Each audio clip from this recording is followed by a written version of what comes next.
বিপদ সকলের জীবনেই আসে, কিন্তু অনেক মানুষ বিপদ এলে ভগবানকে দোষারোপ করেন। বলেন যে আপনি আমাকে রক্ষা কেন করছেন না? আপনার প্রতি আমার মনে অপার ভক্তি, সর্বদা আপনার জপ করি, তাও আপনি না আমাকে এই বিপদ মুক্ত হওয়ার কোনো পথ দেখাচ্ছেন, না এই বিপদ থেকে আমাকে বের করছেন। এবার এটা হলো আপনার ভাবনা, আপনার দৃষ্টিভঙ্গি। এবার আমি বলি সত্যিটা আসলে কি। সত্যি হলো এটাই যে ঈশ্বর সবসময় আপনার সাথেই আছেন, থাকবেন।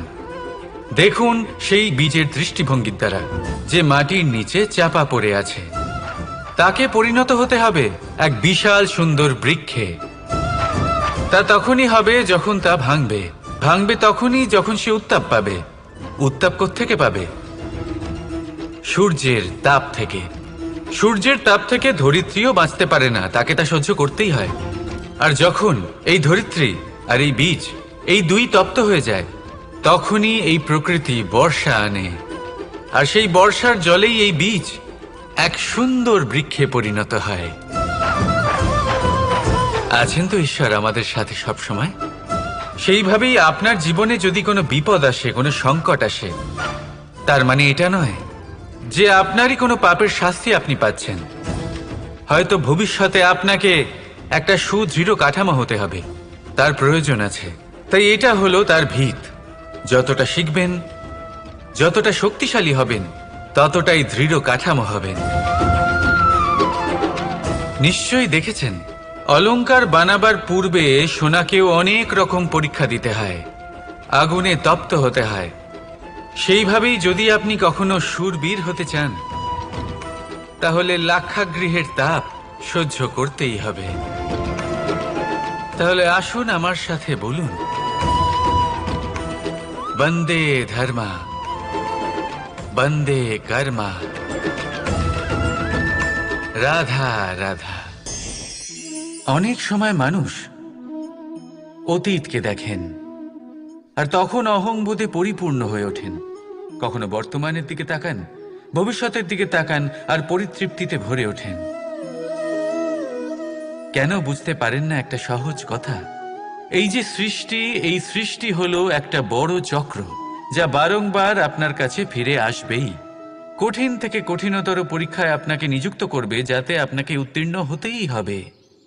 যা কাল ছিল তা আজ নেই, এটা সবাই জানেন। যা আজ আছে তা হয়তো কাল থাকবে না, এটাও আপনাকে মেনে নিতে হবে, তাও আবার হাসি মুখে। শান্ত থাকতে শিখুন আর কখনো এই মনের মধ্যে অহংকার উৎপন্ন হতে দেবেন না। হতে শিখুন সেই হিমবাহের মতো। হয়তো এই জন্যই এত শীতল থাকে, কারণ ও জানে গতকালও জল রূপে ছিল, আজ বরফ রূপে হয়তো আছে, কিন্তু কাল পুনরায় সে জলেই পরিণত হবে। নিজেকে শান্ত রাখুন। হয়তো আজ আপনি সাফল্যের শিখরে আছেন, হয়তো বা নেই। আপনাকে প্রত্যেক দিন অবশ্যই দেখতে হবে। শুধু নিরন্তর প্রচেষ্টা করতে থাকুন, প্রত্যেক পরিস্থিতির জন্য তৈরি থাকুন, আর একে ভারসাম্যে রাখতে শিখুন। আপনার কাল হোক, আজ হোক বা আগামীকাল, আপনার ভালো দিন হোক বা খারাপ দিন, সব পবিত্র হয়ে যাবে। তাহলে আসুন আর আমার সাথে ভালোবেসে বলুন, রাধা রাধা। অন্ধকারাচ্ছন্ন রাত্রি যদি এসে থাকে, তাহলে আলোকিত প্রকাশ নিয়ে সূর্যও অবশ্যই আসে। রোগ যদি এসে থাকে, তাহলে তার ওষুধও অবশ্যই আসে। সমস্যা যদি আসে, তাহলে সেই সমস্যার সমাধানও নিজে থেকেই আমাদের কাছে চলেই আসে। এই সংসার, এই জীবনের শুধুমাত্র একটাই নিয়ম আছে, আর তা হলো এটাই: এই সংসার হলো একটা চক্রের মতো, এতে শাশ্বত বলে কিছু নেই, নিত্য বলে কিছু নেই। আর যা কিছুই রয়েছে সব বদলাতে চলেছে। যদি আপনার জীবনে দুঃখ থাকে, সমস্যা থাকে, যদি আপনি বিপদ দ্বারা আচ্ছন্ন, তাহলে মনে রাখবেন সবকিছু বদলে যেতে চলেছে। দুঃখের সময় কাঁদবেন না, মনকে আরো দুঃখী করে তুলবেন না, কারণ এখানে যা কিছুই এসেছে তা যাওয়ার জন্যই এসেছে। তাহলে এত চিন্তা কিসের? আনন্দ সহকারে জীবন যাপন করুন আর আমার সাথে ভালোবেসে বলুন, রাধা রাধা। যদি কোনো সিংহ বানরের মতো গাছে চড়তে চেষ্টা করে তাহলে কি হবে? একটা মাছ যদি মাটিতে হাঁটতে চেষ্টা করে তাহলে কি হবে? তারা বিফলই হবে। কিন্তু এরকম কেন হয়? তার কারণ হলো প্রকৃতির রচনা কিছুটা এরকম। এখানে প্রত্যেকটি ব্যক্তিকে, প্রত্যেকটি প্রাণীকে আলাদা আলাদা গুণের অধিকারী করা হয়েছে এবং সকলকে একটা সীমাও প্রদান করা হয়েছে। এবার এই যে বৃক্ষ, পশু, পাখি, এদের মধ্যে সেই ক্ষমতাই নেই যে এরা নিজেদের যাচাই করতে পারবে, নিজেদের সীমাগুলো বুঝতে পারবে, নিজেদের সদ্গুণগুলো চিনতে পারবে। এরা সেটা করতে পারবে না। কিন্তু মানুষ তো আলাদা। মানুষের কাছে সেই বিশেষ শক্তি আছে যে তারা পূর্ণরূপে নিজেদের যাচাই করতে পারবে, নিজেকে পূর্ণরূপে বুঝতে পারবে, নিজের দোষ, নিজের অপগুণ, নিজের সদ্গুণ, নিজেদের সীমাগুলো তারা বুঝতে পারবে। আর এটা অত্যন্ত গুরুত্বপূর্ণ। কথায় আছে যে যদি সাফল্য লাভ করতে হয় তাহলে নিজেকে যাচাই করে নিতে হবে। তাই নিজেকে যাচাই করুন, নিজের সাথে পরিচিত হয়ে যান এবং জীবনে কর্ম করতে থাকুন। সাফল্যের শিখরে অবশ্যই পৌঁছে যাবেন। আর ওখানে যদি যান তাহলে এই মন প্রসন্ন হয়ে অবশ্যই বলবে, রাধা রাধা। বনের মধ্যে যদি আপনি কোনো বিষাক্ত সাপ দেখেন তাহলে কি করবেন? আপনি তখনই তার থেকে দূরে পালাতে চেষ্টা করবেন। আর এটা কেন করবেন? নিজের রক্ষার্থে। এই কথা আমি নয় মেনে নিলাম, কিন্তু নিজের জীবনে এটা করেন না কেন? আপনি যেখানেই যান, যে স্থানেই যান না কেন, প্রত্যেক সময়, প্রত্যেক মুহূর্তে এমন বিষাক্ত সাপ আপনি অবশ্যই খুঁজে পাবেন। আর সেই সাপ নয় যাদের আপনি বনে খুঁজে পাবেন, এরা হলো সেই সাপ যা আপনাকে পাপ করতে বাধ্য করবে। আপনার অন্তরের বাসনা, ক্রোধ, অহংকার, লোভ, ঈর্ষা এদের বৃদ্ধি ঘটাবে। দেখুন, বনের এই সাপ আপনাকে একবার ছেড়ে দিতেও পারে, ছোবল নাও মারতে পারে, কিন্তু এই যে পাপরূপী সাপ আছে তা অবশ্যই ছোবল মারবে। কর্ম যদি করেন তাহলে অবশ্যই ফল পাবেন। সেই জন্য যখনই কোথাও যাবেন, যদি এমন কাউকে দেখেন, যদি এমন কিছু দেখেন যে আপনাকে পাপ করতে বাধ্য করছে, তাহলে সেই মুহূর্তে সেখান থেকে পালিয়ে যান। যেমন বনের সাপ দেখে আপনি পালাতে থাকেন। সৎকর্মের রক্ষা অত্যন্ত আবশ্যক। আসুন আর আমার সাথে ভালোবেসে বলুন, রাধা রাধা। মনুষ্য জীবনের সব থেকে বেশি গুরুত্বপূর্ণ বিষয় হলো মনের একাগ্রতা। এই সংসারের যে কটি মহান কার্য সম্পাদন হয়েছে তা হলো মনের এই একাগ্রতার একমাত্র ফল। আপনি অবশ্যই দেখে থাকবেন, অনেক ছোট বড় নদী যা বয়ে চলে তাদের সামনে একটা বাঁধ নির্মাণ করা হয় সেই সব নদীর জল সঞ্চয় করতে। বাঁধ হয়ে গেলে প্রয়োজন মতো বা মনের ইচ্ছে মতো তাকে ব্যবহার করা সম্ভব। এবার এটাই আমাদের মনের সাথেও সম্ভব। আমাদের মনের একাগ্রতা আজকের দিনে দাঁড়িয়ে বিভিন্ন ধরনের বিকার, ক্রীড়া এবং ভোগের মধ্যে ভাগ হয়ে গেছে।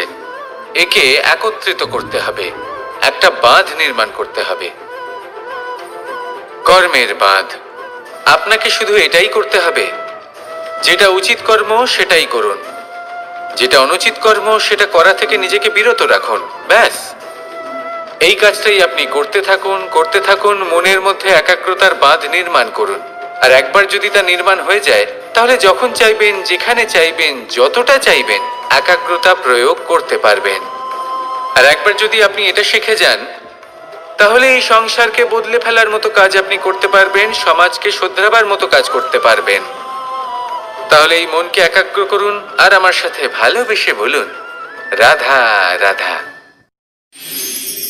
আমরা সবাই ফল খাই, কিন্তু আমাদের সেই ফলই প্রিয় হয় যে পরিপক্ক হয়ে ওঠে, যেটা নম্র হয়, আর যে ফল অনেক বেশি মিষ্টি আর সুস্বাদু হয়ে থাকে, যাদের রঙে বাহার দেখা যায়। সেইভাবে জীবনে আমরা নানান মানুষের সাথে পরিচিত হই, কিন্তু সেই মানুষই আমাদের মন ছুঁয়ে যায় যারা বিনম্র স্বভাবের, যাদের বাণী খুব মধুর, যাদের অন্তরে আত্মবিশ্বাসের একটা তেজ, একটা রং দেখা যায়। এবার এমন ব্যক্তি আমরা কি করে হব? ঠিক সেইভাবেই যেমন একটা ফল রোদ, বর্ষা, শীত, বায়ু এই সকল সংকটময় পরিস্থিতির সম্মুখীন হয়ে পরিপক্ক হয়ে ওঠে, সেইভাবেই মানুষ সংকটময় পরিস্থিতির সম্মুখীন হয়ে পরিপক্ক হয়ে ওঠেন। যদি এই সংকটের সম্মুখীন হন তাহলে অভিজ্ঞ হবেন, আর এই অভিজ্ঞতাই শিক্ষা দিয়ে যাবে।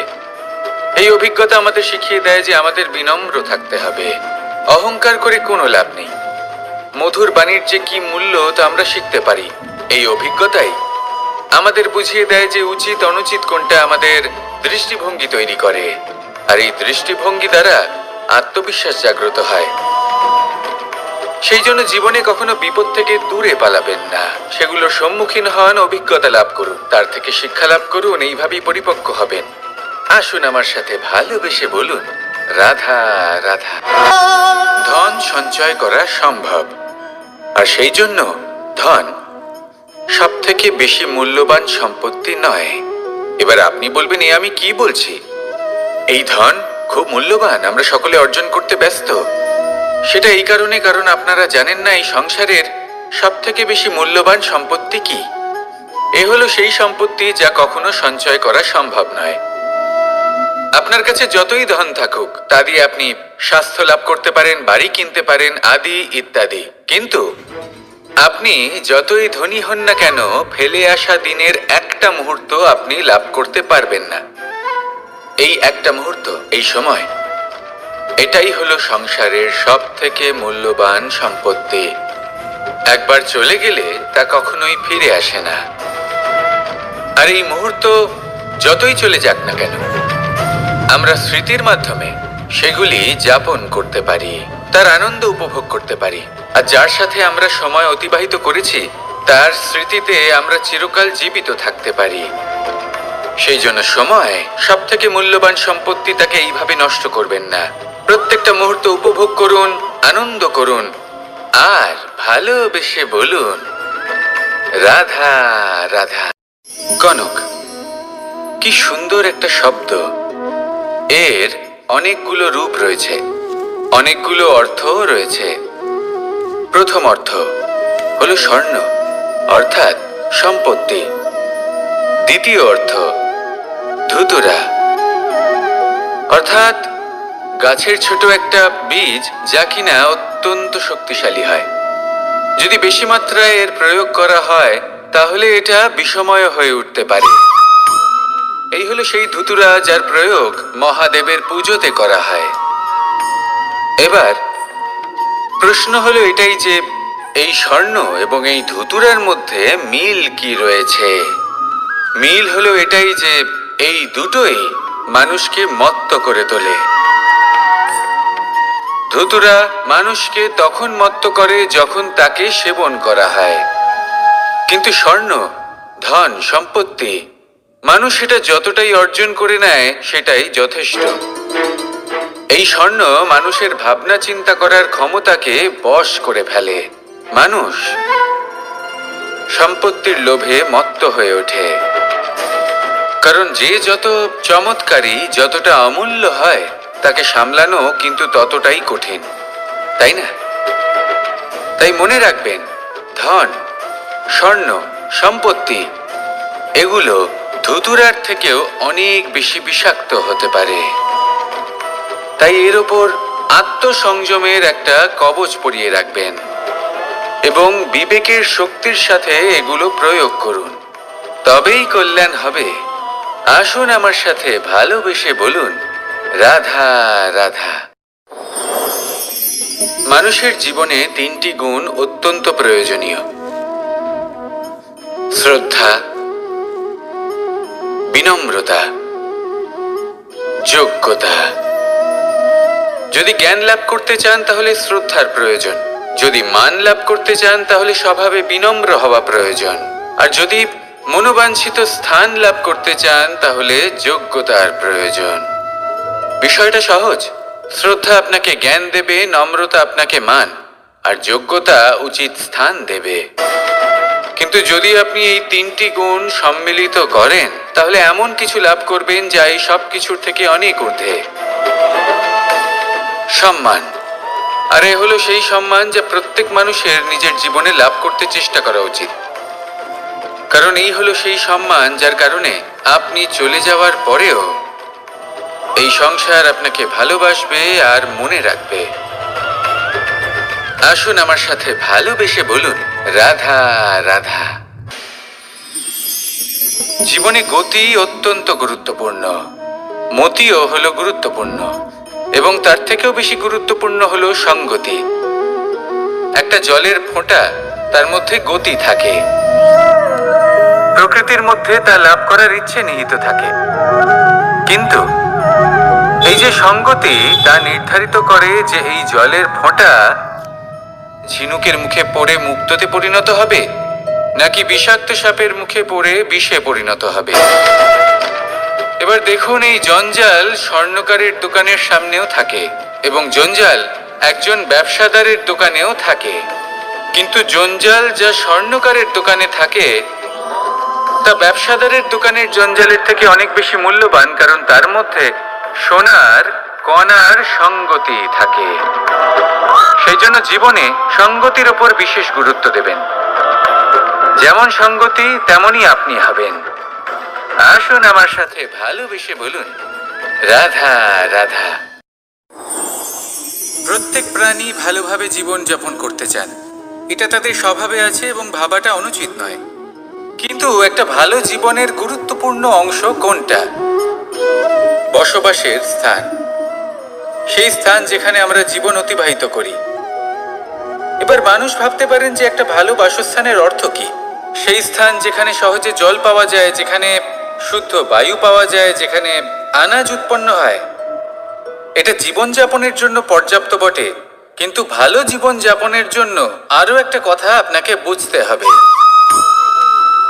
সাধু, জ্ঞানী, পণ্ডিত ব্যক্তি, এই সকল মহাপুরুষ, এনাদের যে বাসস্থান তা অত্যন্ত বিশেষ হয়। এখানে এক ধরনের বিশেষ ইতিবাচক শক্তি থাকে, এমন একটা স্থান যেখানে দেবতারাও বিচরণ করেন। জীবন আমরা সবাই যাপন করি, কিন্তু জীবনের উদ্দেশ্য শুধুমাত্র জীবন যাপন করা নয়। জীবনের উদ্দেশ্য হলো মুক্তি লাভ করা। আর এই সকল সাধু, জ্ঞানী, পণ্ডিত ব্যক্তি, এই সকল মহাপুরুষ আপনাকে মুক্তির পথে নিয়ে যেতে পারেন, কারণ এরা হলেন সেই মহাপুরুষ যারা নিজেদের অন্তরের বিকার, অহংকার, ক্রোধ, বিদ্বেষ, এই সকল দোষগুলিকে ত্যাগ করেছেন, এদের ওপর বিজয় লাভ করেছেন। এমনই একজন ব্যক্তি আপনাকে মুক্তির পথে নিয়ে যেতে পারে। প্রয়োজন হলো শুধুই এনাদের চিনতে পারা, এদের কথা বুঝতে পারা এবং এদের দেখানো পথে চলা। যদি আপনি এটা করতে পারেন, তাহলে এই মন প্রফুল্ল হয়ে বলবে, রাধা রাধা। আমি এখানে একা এই বনে বসে আছি, বাঁশি বাজাচ্ছি। কার জন্য? কে আছেন এখানে? কেউ নেই। আমার প্রজা, আমার রাজ্য, আমার পরিবার আমার থেকে অনেক দূরে আছেন। আমি এখানে একা এই বনে বসে এই আকাশের এই রঙের, গাছের এই সব ফলের, মাটির সুবাসের আনন্দ উপভোগ করছি। কেন? আমি হলাম দ্বারকাধীশ। এমন কি রাজকীয় বা ভৌতিক সুখ রয়েছে যে আমি ওখানে পেতে পারি না? সবকিছুই পেতে পারি, তাও এখানে বনে একা বসে আছি। কোন সুখ খুঁজে চলেছি? একা থাকার সুখ। আমরা প্রত্যেক দিন অনেক মানুষের সাথে, চিন্তাধারার সাথে, কর্মের সাথে, পরিস্থিতির সাথে সুখ দুঃখের দ্বারা বেষ্টিত থাকি। জীবনের এই চক্রে আমরা জড়িয়ে পড়তে থাকি। যতই আমরা এই সমস্যার সমাধান করি, আমরা ততই এতে জড়িয়ে পড়ি। আমরা এতটাই জড়িয়ে পড়ি যে যখন আমরা আয়নায় নিজেদের দেখি, তখন আমরা নিজেদের চিনতেই পারি না। এমন মনে হয় যেন আমরা নিজেদের হারিয়ে ফেলেছি। সেই জন্য প্রত্যেক দিন আপনি কিছু সময় নিজের সাথে কাটান একান্তে। এটা অত্যন্ত আবশ্যক। নিজের অস্তিত্বের গভীরে গিয়ে দেখতে শিখুন, নিজেকে বুঝুন। অদ্ভুত শান্তির অনুভূতি হবে। যেমন এই বায়ু, এই বৃক্ষ, এই পুষ্প, এই নিসর্গ, এদের মতো আপনিও কখনো একলা হতে শিখুন। কখনো নিসর্গের একটা অংশ হয়ে দেখুন। এই মন প্রসন্ন হয়ে বলবে, রাধা রাধা। ওমা, এ কি? আমি কখন থেকে এখানে অপেক্ষা করছি, হাত পেতে দাঁড়িয়ে রয়েছি যাতে একটা ফল আমার হাতে এসে পড়ে এবং সেটা আমি খেতে পারি। কখন থেকে অপেক্ষা করছি, কিন্তু সেটা হচ্ছেই না। এবার আপনি বলবেন যে এসব কি বলছি, এ কি অদ্ভুত কথা বলছি। যদি ফল খেতে হয় তাহলে আমাকে বৃক্ষে চড়তে হবে, ফলের কাছে পৌঁছতে হবে, তবেই তো ফল পাবো। এবারে এটা অত্যন্ত সহজ ব্যাপার, কিন্তু এই বিষয়টা আপনি নিজের জীবনের প্রসঙ্গে ভেবে দেখুন। লক্ষ্য কোথায় আছে আপনি জানেন, সেই লক্ষ্যে পৌঁছানোর পথ কি সেটাও আপনি জানেন, সেই পথে চলার ক্ষমতাও আপনার রয়েছে, কিন্তু তাও আপনি নিজের লক্ষ্য লাভ করতে পারছেন না। কেন? কারণ আপনি অপেক্ষা করছেন যে লক্ষ্য আপনার সামনে চলে আসবে, কিন্তু তা হয় না। লক্ষ্য সে যাই হোক না কেন, ধন হোক, প্রেম হোক, কোনো সম্মান হোক বা মোক্ষ হোক, যদি আপনি তার দিকে অগ্রসর না হন তাহলে ফল প্রাপ্তি অসম্ভব ব্যাপার, তা কোনোদিনই হবে না। সেই জন্য আপনার চোখের সামনে আপনি যদি নিজের লক্ষ্যকে দেখতে পান তাহলে উঠুন এবং সেই দিকে অগ্রসর হতে শুরু করুন। নিজের অন্তরের সকল অশুভ গুণ দূর করুন, অলসতা ত্যাগ করুন, অজ্ঞানতা ত্যাগ করে দিন এবং চলতে থাকুন। অবশ্যই মনোবাঞ্ছিত ফল লাভ করতে পারবেন। মনে রাখবেন, চলতে থাকলে তবেই লক্ষ্য প্রাপ্তি হবে। অপেক্ষার দ্বারা শুধুমাত্র মৃত্যু লাভ হবে। আসুন আমার সাথে ভালোবেসে বলুন, রাধা রাধা। আমি দ্বারকাধীশ এবং আমার সভাতে বিভিন্ন সময় বিভিন্ন ধরনের মানুষ আসেন, নিজেদের দাবি নিয়ে, নিজেদের ইচ্ছে নিয়ে। কখনো কেউ ভোজন চান, আবার কখনো কেউ ওষুধ, কখনো কেউ বস্তু চান, কেউ আবার চান বস্ত্র। কারোর জ্ঞান চাই, কারোর ধন চাই, আবার কারোর বাসস্থান। অনেক সময় আমি এই অনুরোধ, এই ইচ্ছে পূর্ণ করি না। এবার আপনি এটা ভাবতেই পারেন যে কৃষ্ণ তো তাহলে লোভী, ওর কাছে তো সবকিছুই রয়েছে, তারপরেও সে নিজের প্রজার ইচ্ছে পূর্ণ করে না, তাদের সমস্যাগুলি বুঝতে পারে না, তাদের সুখ স্বাচ্ছন্দ্য প্রদান করে না।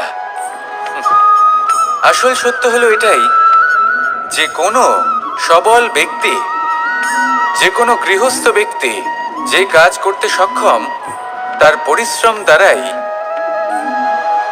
নিজের প্রয়োজনগুলি এবং ইচ্ছেগুলি পূরণ করা উচিত। এটা অত্যন্ত প্রয়োজনীয়, আর এগুলো তিনি করতে পারেন শিল্প, ব্যবসা, আচরণ অথবা জ্ঞানের ভিত্তিতে।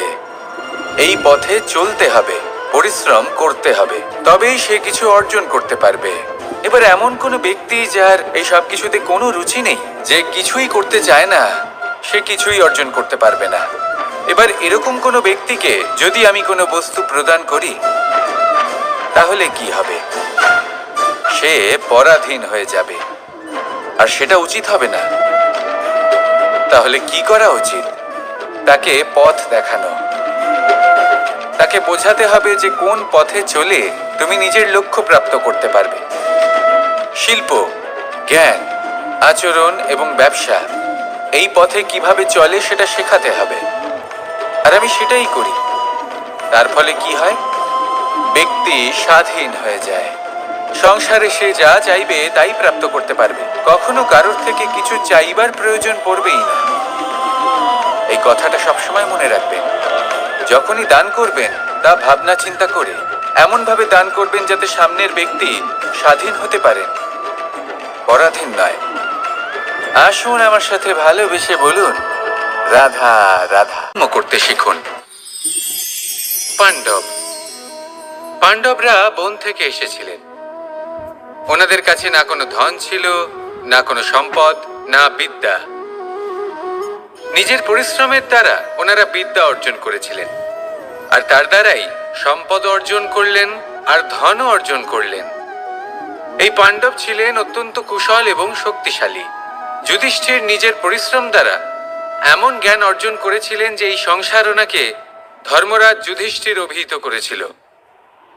দেখতে গেলে পাণ্ডবদের কাছে সবকিছুই ছিল, কিন্তু যখন বিষয় এলো আরো ধন লাভ করার, তখন যুধিষ্ঠির, যিনি পাণ্ডবদের মধ্যে জ্যেষ্ঠ, তিনি সকল পাণ্ডবদের সাথে দ্যুত ক্রীড়ায় অংশগ্রহণ করে ফেললেন।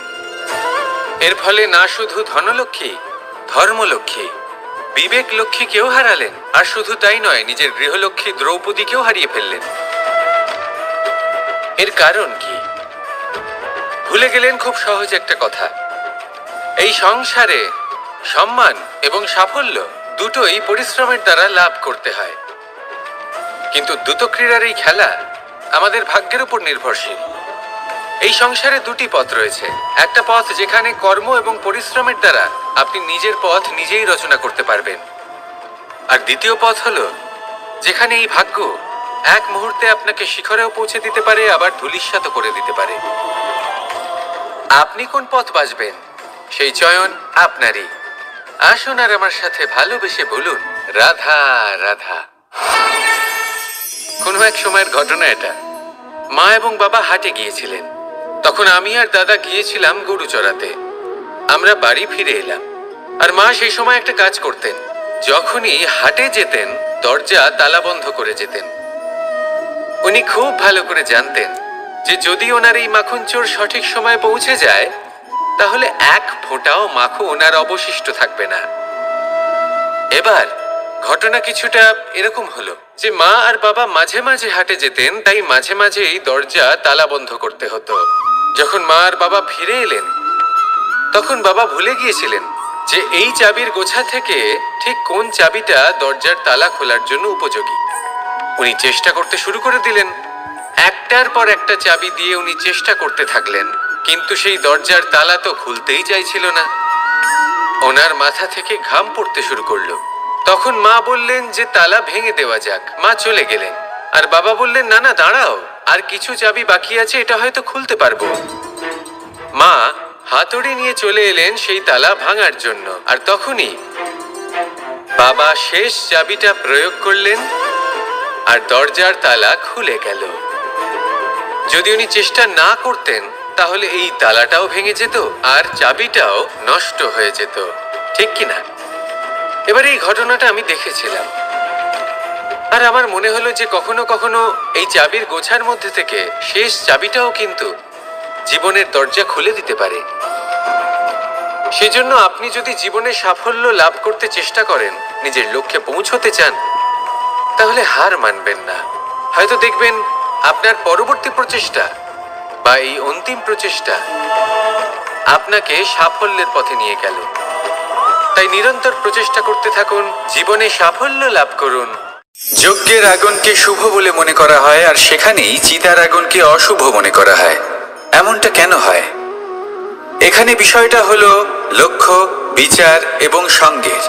যখন আমরা যজ্ঞ করি তখন আমাদের লক্ষ্য কি হয়? পরিবেশকে আরো পবিত্র করে তোলা, ইতিবাচক করে তোলা। আমাদের লক্ষ্য শুভ হয়। তারপরে আসে বিচার। এই পরিস্থিতিতে সেই বিচার হলো অগ্নি। স্ফুলিঙ্গ থেকে তীব্র আকার ধারণ করে সমস্ত কাঠকে পুড়িয়ে দেয় এবং সুগন্ধ ছড়িয়ে দেয়। অর্থাৎ যদি আপনার লক্ষ্য শুভ হয় তাহলে তা নিজেই শুভ বিচারধারাকে আমন্ত্রণ জানায়। এই শুভ বিচার তখনই আসবে যখন আপনার সংকল্প শুভ হবে। অন্যদিকে হলো চিতার আগুন। এর লক্ষ্য কি?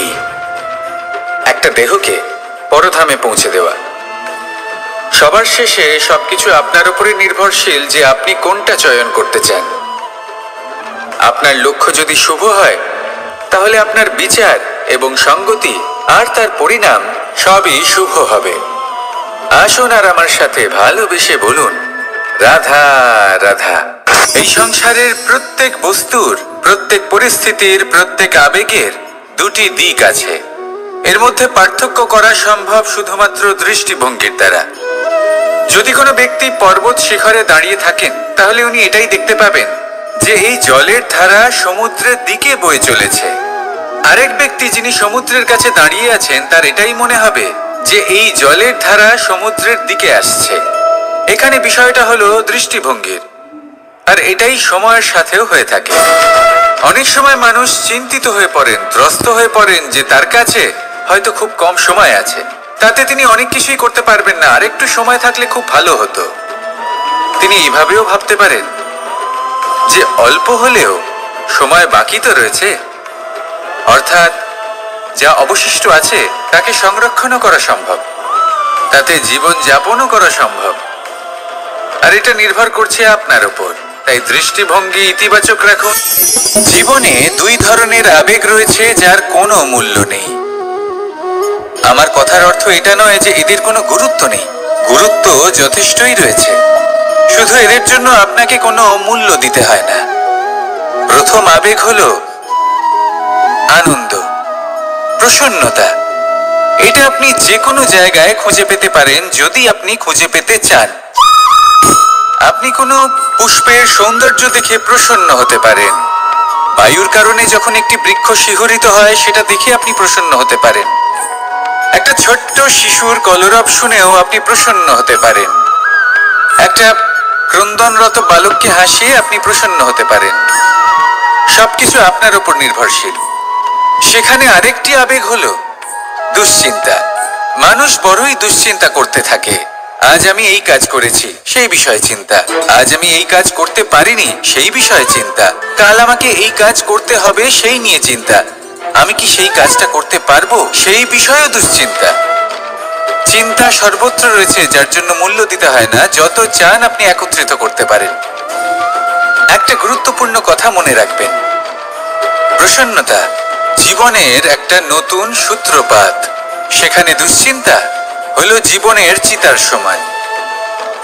এবার এই দুটি আবেগ হলো মূল্যহীন। দুটোই আপনার সামনে আছে। কোনটা চয়ন করবেন আপনি?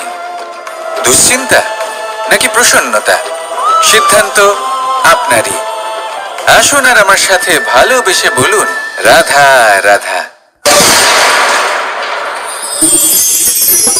ধন, সম্পত্তি, এগুলো আসলে কি? এগুলো শুধু সেই মূল্য যার দ্বারা আমরা কোনো কিছু অর্জন করতে পারি। এবার এই ধনের দ্বারা এই সংসারে অনেক কিছু লাভ করা সম্ভব, কিন্তু সেই সব কিছুই শুধুমাত্র ভৌতিক বস্তুই হবে। ভৌতিক সামগ্রী, ভৌতিক সুবিধা। অর্থাৎ আপনার কাছে যতই ধন থাকুক, তা আপনাকে শান্তির ঘুম এনে দিতে পারবে না। আপনাকে জীবনের বাস্তব সুখের অনুভূতি লাভ করাতে পারবে না, কারণ এগুলো ভৌতিক ধন। এই ভৌতিক বস্তুই অর্জন করাতে সক্ষম। বাস্তবিক ধন কি? যদি এই প্রশ্ন আপনার মনে আসে, তাহলে তার উত্তর আমি আপনাকে দেব একটা উদাহরণের মাধ্যমে। কখনো আপনি শুনে থাকবেন যে একজন পিতা আজীবন অনিষ্ট করেন, অনর্থ করেন, খারাপ কাজ করেন শুধু ধন অর্জনের জন্য। তিনি ভাবেন যে আমি ধন অর্জন করব আর নিজের সন্তানকে একটা উজ্জ্বল ভবিষ্যৎ প্রদান করব, একটা সুখ স্বাচ্ছন্দ্যময় জীবন দান করব। এবার সন্তান যখন জন্ম লাভ করে, তখন সে ভাগ্যের জোরে সেই ধন ভোগ করে। যেরকম সে পায় সেরকমই তার ব্যবহার সে করে। কখনো আপনি এটাও দেখে থাকবেন যে সেই সন্তান সমস্ত ধন নষ্ট করে ফেলে, আর সেই পিতা যিনি সমস্ত ধন সঞ্চয় করেছেন, যিনি সেই ধনের প্রভু, আজ সেই ধনের প্রহরী হয়ে রয়েছেন। এবার এরকম কেন হয়? এরকম তখনই হয় যখন সেই পিতা বুঝতেই পারেন না যে তার জীবনের আসল ধন কি। সেই আসল ধন তার সন্তানকে সে দিতেই পারে না। যদি পিতা তার সন্তানকে কর্মের জ্ঞান দিতে পারেন, উচিত কোনটা অনুচিত কোনটা সেই শিক্ষা দিতে পারেন, সংস্কারের প্রকৃত শিক্ষা দিতে পারেন, তবে সেটা ধনের থেকে অনেক বেশি গুরুত্বপূর্ণ। এটাই হলো জীবনের বাস্তব ধন। আপনি সেই কথা তো অবশ্যই শুনে থাকবেন, কুসন্তান হলে ধন সঞ্চয় করে কি হবে, সুসন্তান হলে ধন সঞ্চয় করে কি হবে। সন্তান যদি কুপুত্র হয় তাহলে সব নষ্ট করে ফেলবে, আর সন্তান যদি সুপুত্র হয় তাহলে ধন থাকুক না থাকুক সে নিজেই কর্মের পথে অগ্রসর হয়ে ধন অর্জন করবে আর নিজের জন্য এক উজ্জ্বল ভবিষ্যৎ গড়ে তুলবে। তাই সন্তানকে সম্পদ দেওয়ার আগে কর্মের জ্ঞান দান করুন, সুশিক্ষা দিন, কারণ এটাই হলো জীবনের প্রকৃত ধন। আসুন আর আমার সাথে ভালোবেসে বলুন, রাধা রাধা। একবার একটা শেয়াল বনে বিচরণ করছিল। ও একটা ছোট্ট শাবক দেখতে পেল। ও ভাবলো, আজ একেই আমি খাবার হিসেবে গ্রহণ করব। আশেপাশে দেখলো কেউ দেখছে না তো, কেউ ছিল না, আর সেই শাবকের উপর আক্রমণ করলো, যা হলো একটা ঘোর অপরাধ। বনের নিয়ম অনুসারে আপনি কখনোই শাবকের উপর আক্রমণ করতে পারেন না। তারপর এই খবরটা যখন রাজা সিংহ জানতে পারলেন, সভার আয়োজন করলেন। কিন্তু সেখানে শেয়াল বলল, আমি তো এরকম কিছু করিনি। কিন্তু যদি আপনি এরকম বলেন, কোনো প্রমাণ দিন, এর কোনো সাক্ষী আছে? তখন রাজা সিংহ পেঁচাকে ডেকে পাঠালেন, যে সেই মুহূর্তে বৃক্ষের শাখার ওপর বসেছিল। সে সব কিছু দেখেছিল। পেঁচা সব সত্যি কথা বলল, আর শেয়ালকে মৃত্যুদণ্ড দেয়া হলো। এবার এই কাহিনী আমি আপনাকে কেন শোনালাম? কারণ মানুষও কখনো কখনো এরকম কর্ম করেন যা শিয়াল করেছে। এটা ভাবেন কেউ দেখছে না, যখন আমি অনুচিত কর্ম করতেই পারি। কিন্তু না, আপনি যাই করুন না কেন, কেউ না কেউ অবশ্যই তা দেখছে। কোনো ব্যক্তি না হলেও কোনো প্রাণী, না হলে কোনো যক্ষ বা দেব বা প্রেত। যদি এনারা কেউ না দেখেন, তাহলে ধরিত্রী মাতা দেখেন, যেখানে দাঁড়িয়ে আপনি সেই কর্ম করছেন, তাই না? তাই একটা কথা সবসময় মনে রাখবেন, কে দেখছেন কে দেখছেন না সেই বিষয়ে ভাবা ছেড়ে দিন।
শব্দই হলো শূন্য, শব্দই হলো আরম্ভ, শব্দই হলো অন্ত, শব্দই হলো অমর, শব্দই হলো ব্রহ্ম। এই শব্দ হলো অত্যন্ত বিশেষ। কেউ কাঁদলে তাকে হাসিয়ে তোলে, কেউ হাসলে তাকে কাঁদিয়ে দেয়। কারোর মনে উদ্দীপনা জাগিয়ে তুলতে পারে, আবার কারোর মনে কাঁটা হয়ে বিঁধে থাকতে পারে। একটা অত্যন্ত গুরুত্বপূর্ণ কথা, যা বোঝা অত্যন্ত আবশ্যক। আপনার মন, আপনার হৃদয় যতই শুদ্ধ হোক না কেন, যতই পবিত্র হোক না কেন, আপনার দৃষ্টিভঙ্গি যতই স্পষ্ট হোক না কেন, যদি আপনার কথা পবিত্র না হয়, যদি আপনার শব্দ শুদ্ধ না হয়, তাহলে তা আপনাকে আপনার কর্মফল ভোগ করতে বাধ্য করবেই। একটা সহজ উদাহরণ দিই। আপনার জীবনে এমন কেউ অবশ্যই থাকবেন যাকে আপনি পছন্দ করেন না, যিনি হয়তো অধর্মী মানুষ, যিনি হয়তো দুর্বুদ্ধি সম্পন্ন মানুষ, কিন্তু তার জন্য অপশব্দ প্রয়োগ করলে তার মধ্যে কোনো পরিবর্তন আসবে না, তার মানসিকতা বদলাবে না। শুধু মনে প্রতিশোধ স্পৃহা জেগে উঠবে, মনে হিংসা জাগবে, আর কিচ্ছু নয়। সেই জন্য নিজের শব্দকে নিয়ন্ত্রণ করুন, নিজের কথা সংযত করুন। শ্রেষ্ঠ থেকে শ্রেষ্ঠতর মানুষকেও সাবধানী হতে হবে।